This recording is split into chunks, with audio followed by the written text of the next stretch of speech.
morning to all. Bodo Crime News 24 आव नोंथांमोनखौ बरायबाय। आं नोंथांमोननि एंकर एस आरो दिनैनि फुंबिलिनि खौरांखौ आं नोंथांमोननि सिगाङाव फरायथिनो लादों। आसा खालामो नोंथांमोना खौरांखौ जोबजासे खोनासंगोन।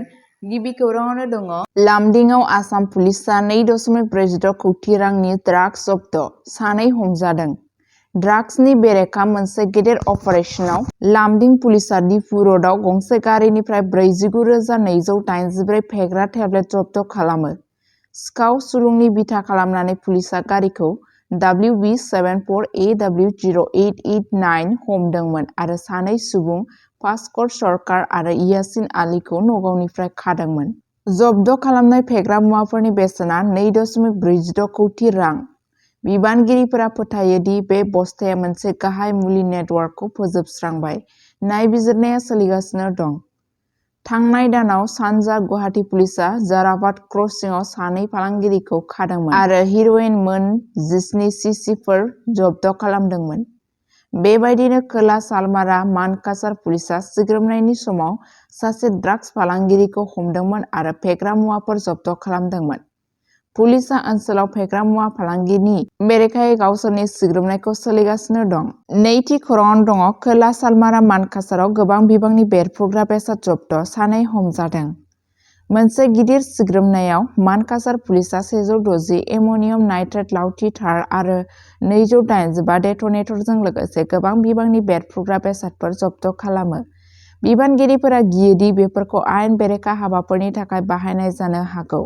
मोनसे जुनिया नायबिजिरग्रा हानजाया जाथायखौ नायबिजिरगासिनो दं आरो सानै सन्देहगोनां सुबुंफोरखौ खानाय जादों।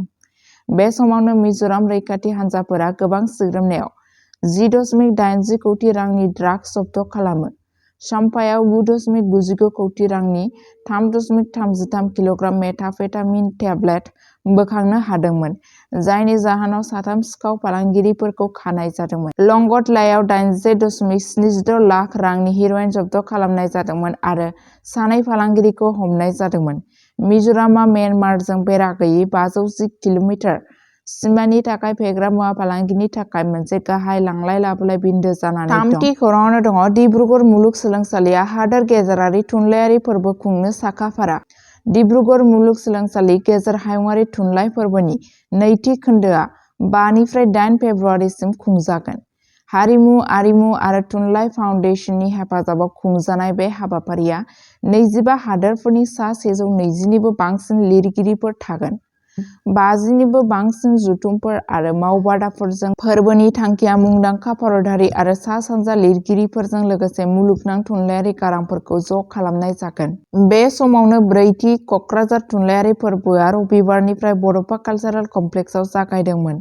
बिटिसिनि गाहाय प्रमद बर'आ बेखेवनाय बे हाबाफारियाव गोजोन आरो हारिमुआरि रैखाथियाव थुनलाइनि बिफावनि सायाव नोजोर होयो। 100 नि बांसिन लिरगिरिफोरा पेनेल सावरायनाय आरो बिजाब बेखेवनाय बाहागो लागासिनो दं। केबिनेट मन्त्रि इउ.जि. ब्रह्म आरो ज्ञानपीठ बान्था मोनगिरि दाम'दर मौज'आबो नुजाथिनाय गेदेमा सुबुंफोरनि गेजेराव दंमोन। ब्रैथि खौराङावनो दङ जरहाटनि तिताबराव पुलिसआ एटिएम खावनो नाजानायखौ सानै हमदों।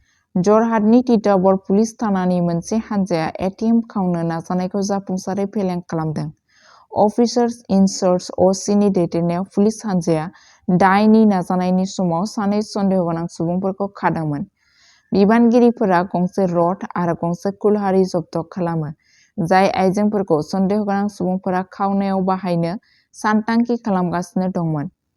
आथिखालाव आयेनारि हाबाफारिया सोलिगासिनो दं। आरोबाव नायबिजिरनाया सोलिगासिनो दं। बाथि खौराङावनो दङ गुवाहाटीनि पल्टन बाजाराव सिखाव खावनाय जाथायाव 4 हमजादों, खावनाय बेसादफोर बोखांदों। पल्टन बाजार पुलिसआ समबार 3 फेब्रुआरियाव खावनायनि जाथायजों सोमोन्दो थानाय 4 सुबुंफोरखौ हमदों। सन्देहगोनां सुबुंफोर जायनि सिनायथिखौ हर्षित मण्डल, 21 बोसोर, मुकिबुल हुसैन, 21 बोसोर, ऋषिकेश किशन सिंह दे, 27 बोसोर आरो मकिबुल खान, 25 बोसोर महरै खालामनाय जादों, गासैबो बरपेटानि थागिरि।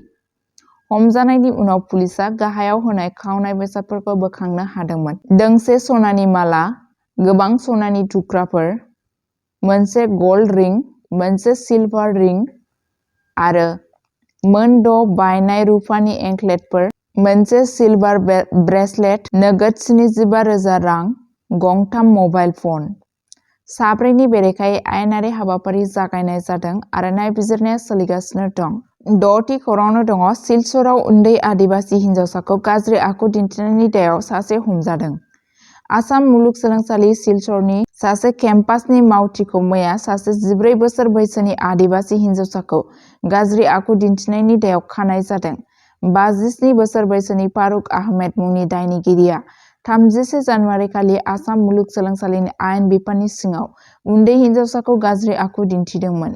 रिपर्टफोरा इंगित होयो दि बुथारजानाय मुलुगसोलोंसालिनि सासे हाउसकीपिं मावफारियानि सोमोन्दोआरि बिफाननि सिङाव गाग्लोबजादोंमोन।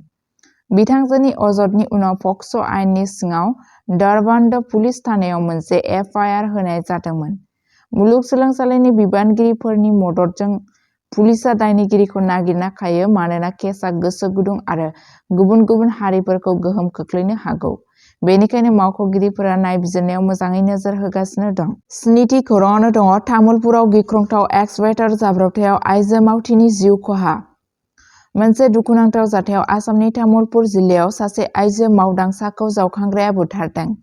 बिखा खामथावथाव जाब्रबथाया जिल्लानि गंसे गामि कुमारिखाथियाव जादोंमोन, जेराव सासे जावखांग्राया लुनाय खामानिनि थाखाय बाला जावनायाव नांथाबना दंमोन, जेराव आइजोआ खामानि मावगासिनो दंमोन। बे जायगायाव गोरोन्थियै हाखौ जावनानै लादोंमोन, जायनि जाहोनाव बियो जिउ गोमादोंमोन। रिपर्टफोरनि बादिब्ला मावसाफोरनि मोनसे हानजाया जावनाय ओनसोलनिफ्राय अन्थाइफोरखौ बोखारनानै थावनियाव खामानि मावगासिनो दंमोन। जावखांग्रायाबो खामानियाव दंमोन। बेयो गोरोन्थियै आइजोनि सायाव थांदोंमोन। जावखांग्राया आइजोनि खर'खौ दानस'दोंमोन, जायनि फिथाइ महरै बिथांजोआ हरखाबै थैदोंमोन। बबेखानि बे जाथायखौ मोनसे भिडिअ'आव सेबखांनाय जादों, जाय बै समनिफ्राय ससियेल मिडियायाव भाइरेल जादोंमोन, जायनि जाहोनाव गोबाङानो फोथायनाय गैयै आरो गिख्रंथाव महर लादोंमोन। दाय नायबिजिरनाया सोलिगासिनो दं। बड' क्राइम निउज 24 खौ नायनायनि थाखाय साबायखर। सानफ्रोमबो बड'लेण्ड आरो बिनि बायजोनि खौरां आरो आपडेटनि थाखाय बड' क्राइम निउज 24 चेनेलखौ अन्नानै नोंथांमोना साबस्क्राइब खालामनानै ला आरो लोगोफोरनोबो शेयार खालामनानै हो। गोजोन्थों।